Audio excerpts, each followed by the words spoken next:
नमस्कार। ये आकाशवाणी पटना है। अब आप खालिद रशीद से प्रादेशिक समाचार सुनिए। पहले मुख्य समाचार।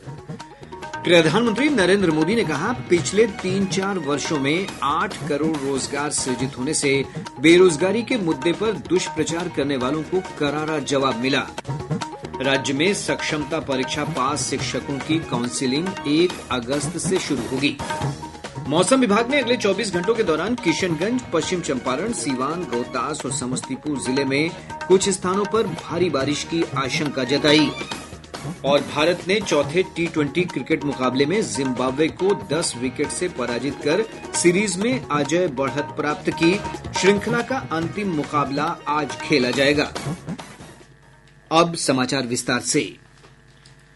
प्रधानमंत्री नरेंद्र मोदी ने कहा है कि पिछले 3-4 वर्षों में 8 करोड़ रोजगार सृजित किए गए हैं, जिससे बेरोजगारी के बारे में दुष्प्रचार करने वालों को करारा जवाब मिला है।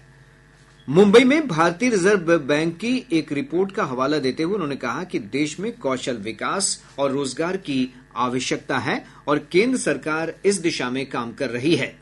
श्री मोदी ने कहा कि दुष्प्रचार करने वाली ताकतें निवेश, बुनियादी ढांचा विकास और देश की आर्थिक प्रगति की शत्रु हैं। प्रधानमंत्री नरेंद्र मोदी ने कहा है कि मीडिया को सरकार की लोक कल्याणकारी योजनाओं को बढ़ावा देने में सहयोग करना चाहिए। मुंबई में इंडियन न्यूज़पेपर सोसाइटी टावर्स के उद्घाटन समारोह में श्री मोदी ने कहा कि पर्यावरण संरक्षण के लिए एक पेड़ मां के नाम पहल की दुनिया भर में सराहना की गई है। उन्होंने कहा कि मीडिया इसे जन आंदोलन बनाने में सहयोगी हो सकता है। श्री मोदी ने कहा कि विकसित भारत बनाने के लिए अगले 25 वर्षों की यात्रा में पत्र पत्रिकाओं की भूमिका महत्वपूर्ण होगी। उन्होंने ये भी कहा कि मीडिया लोगों को उनकी ताकत के बारे में जागरूक करता है। प्रधानमंत्री ने कहा कि मीडिया घरानों को दुनिया की दूसरी भाषाओं में भी अपना संस्करण पेश कर भारतीय परिप्रेक्ष्य को वैश्विक स्तर पर ले जाना चाहिए। केंद्रीय खाद्य प्रसंस्करण उद्योग मंत्री चिराग पासवान ने खाद्य और संबद्ध क्षेत्रों में कार्यरत कंपनियों के साथ गोलमेज वार्ता की अध्यक्षता करते हुए कंपनियों को वर्ल्ड फूड इंडिया 2024 में भाग लेने के लिए आमंत्रित किया। उन्होंने कहा कि वर्ल्ड फूड इंडिया 2024 का आयोजन 19 से 22 सितंबर तक नई दिल्ली के भारत मंडपम में किया जाएगा। इस वार्ता में आगामी वर्ल्ड फूड इंडिया 2024 के लिए भारत में कंपनियों की भविष्य की योजनाओं और खाद्य प्रसंस्करण उद्योग मंत्रालय के साथ साझेदारी की संभावनाओं पर भी मंत्री ने विचार विमर्श किया। राज्य में सक्षमता परीक्षा पास शिक्षकों की काउंसिलिंग 1 अगस्त से शुरू होगी। शिक्षा विभाग के अनुसार सक्षमता परीक्षा में 1,87,000 नियोजित शिक्षक सफल हुए हैं, जिन्हें जिला आवंटित कर दिया गया है। सफल नियोजित शिक्षकों की काउंसिलिंग आवंटित जिलों में होगी। राज्य में मध्याह्न भोजन योजना में गड़बड़ी करने के आरोप में 28 प्रधानाध्यापकों पर अनुशासनिक और आर्थिक दंड लगाने की कार्रवाई की जा रही है। मध्याह्न भोजन योजना के निदेशक मिथिलेश मिश्र ने बताया कि भोजन योजना से संबंधित 573 शिकायतें मिली थी, जिनकी जांच में 67 आरोप सही पाए गए। इसके बाद यह कार्रवाई की जा रही है। प्रदेश के प्रत्येक पंचायत में खेल क्लब और मैदान की स्थापना की जाएगी। खेल मंत्री सुरेंद्र मेहता ने बिहार राज्य खेल प्राधिकरण की ओर से पाटलिपुत्र खेल परिसर में आयोजित खेल क्लबों की स्थापना और संचालन पर हुई बैठक में कहा कि जिस पंचायत के पास भूमि उपलब्ध नहीं होगी, उस पंचायत में भूमि अधिग्रहण कर मैदान का निर्माण कराया जाएगा। खेल मंत्री ने कहा कि अंतर्राष्ट्रीय पदक विजेता खिलाड़ियों को छात्रवृत्ति नीति की उत्कर्ष योजना के तहत 25 लाख रुपए वार्षिक और राष्ट्रीय पदक पाने वाले को सक्षम योजना के अंतर्गत 5 लाख रुपए की छात्रवृत्ति दी जाएगी। इस मौके पर खेल मंत्री ने खेल छात्रवृत्ति योजना के पोर्टल का शुभारंभ भी किया। श्री मेहता ने कहा कि राज्य के 9 प्रमंडलों में मल्टीपर्पज स्टेडियम बनाए जाएंगे। उन्होंने कहा कि आगामी 29 अगस्त को राजगीर में अंतर्राष्ट्रीय खेल अकादमी और राज्य खेल सम्मान समारोह का आयोजन किया जाएगा। प्रदेश में अवैध रूप से चलने वाली बसों की जांच के लिए अभियान चलाया गया। परिवहन सचिव संजय अग्रवाल ने बताया कि इस दौरान अनियमित रूप से चलाई जा रही 252 बसों से 47,87,000 रुपए जुर्माने की राशि वसूल की गई। जबकि 26 बसों को जब्त कर लिया गया। उन्होंने कहा कि फिटनेस फेल होने के बाद भी अगर बस चलाई जाएंगी तो इसके लिए संबंधित जिला परिवहन पदाधिकारी और मोटर यान निरीक्षण अधिकारी जिम्मेदार होंगे, उन पर कार्रवाई की जाएगी। खगड़िया जिले की डीआईयू और एसटीएफ की टीम ने संयुक्त कार्रवाई कर 50,000 का इनामी सूर्य प्रताप सिंह उर्फ निशांत सिंह को मुजफ्फरपुर से गिरफ्तार किया है। महेशखूंट थाने में दर्ज हत्या का प्रयास, रंगदारी, आर्म्स एक्ट जैसे कुल 18 गंभीर मामलों में पुलिस को उसकी तलाश थी। वहीं पटना जिले के नदी थाना क्षेत्र की पुलिस ने जेटली हत्याकांड मामले में फरार 50,000 रुपए के इनामी अपराधी राम प्रवेश यादव को दीघा थाना क्षेत्र से गिरफ्तार कर लिया है। प्रादेशिक समाचार आप आकाशवाणी पटना से सुन रहे हैं। ताजा समाचारों के लिए आप हमारे एक्स हैंडल AIR_News_पटना पर जा सकते हैं। प्रदेश में मानसून की सक्रियता के कारण बारिश का सिलसिला जारी है। मौसम विभाग के अनुसार अगले 24 घंटों के दौरान तापमान में बड़े बदलाव की संभावना नहीं है, लेकिन इसके बाद 3 से 4 डिग्री सेल्सियस तक तापमान बढ़ सकता है। मौसम विज्ञान केंद्र पटना के वैज्ञानिक ने बताया कि अगले 24 घंटों के दौरान किशनगंज, अररिया, पश्चिम चंपारण, गोपालगंज, सीवान, रोहतास, औरंगाबाद और समस्तीपुर जिले में कुछ स्थानों पर भारी बारिश की आशंका है। वहीं राज्य के शेष हिस्सों में हल्की से मध्यम बारिश हो सकती है। अगले 24 घंटों के दौरान प्रदेश के किशनगंज, अररिया, पश्चिम चंपारण, गोपालगंज, सीवान, रोहतास, औरंगाबाद एवं समस्तीपुर में तथा अगले 48 घंटों में किशनगंज, पश्चिम चंपारण, अररिया एवं सुपौल के 1 या 2 स्थानों पर भारी वर्षा का पूर्वानुमान है। मेघ गर्जन के साथ वज्रपात प्रदेश के दक्षिण भाग एवं उत्तर पश्चिम भाग के 1 या 2 स्थानों पर होने का पूर्वानुमान है। इधर पिछले 24 घंटों के दौरान पश्चिम चंपारण जिले के सिकटा में सबसे अधिक 140.6 मिलीमीटर बारिश रिकॉर्ड की गई। वहीं बेगूसराय जिले के 2 अलग अलग स्थानों पर वज्रपात की चपेट में आकर 3 लोगों की मौत हो गई। नेपाल के जलग्रहण क्षेत्र में हो रही भारी बारिश के चलते घाघरा, गंडक, बागमती, कमला बलान, कोसी, महानंदा और अधवारा समूह की नदियां उफान पर हैं। जल संसाधन विभाग से प्राप्त जानकारी के अनुसार गंगा नदी के जलस्तर में भी बढ़ोतरी की प्रवृत्ति बनी हुई है। इधर हमारे संवाददाता ने बताया है कि वाल्मीकि नगर गंडक बराज से लगातार पानी छोड़े जाने के कारण नए इलाके बाढ़ की चपेट में आ रहे हैं।